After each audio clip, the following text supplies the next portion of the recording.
We are at MWC 2019 and here we are going hands-on with the Nokia 4.2. New affordable smartphone from HMD Global. Pretty interesting device and it's got a pretty good design as well.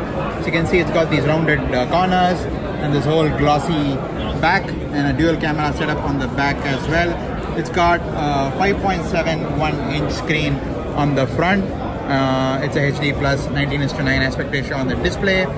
It's got an 8-megapixel camera on the front for your selfies, and on the back you have a dual camera arrangement with a combination of 13-megapixel and 2-megapixel cameras along with an LED flash. So you can see it's got this nice glass back and it's packing a 3000 mAh battery and it's powered by the Qualcomm Snapdragon 439 processor, and it's, as HMD Global has always promised, the latest Android versions. It's running on Android 9 Pie.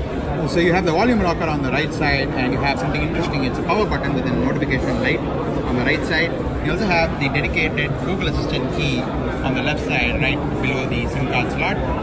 And as you can see, it's using a micro USB port. And you have the speaker and the microphone on the bottom.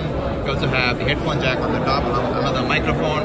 Overall, it's a pretty interesting device, the Nokia 4.2. It fills the gap between the Nokia 3 and the Nokia 5.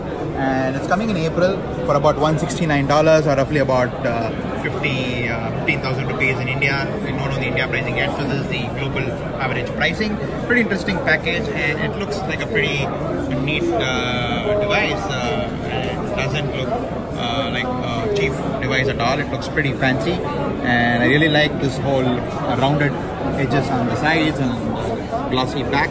And this is the Nokia 4.2. Do let us know in the comments as to what you think about the Nokia 4.2 and do check out our other coverage from MWC 2019. Thank you guys for watching.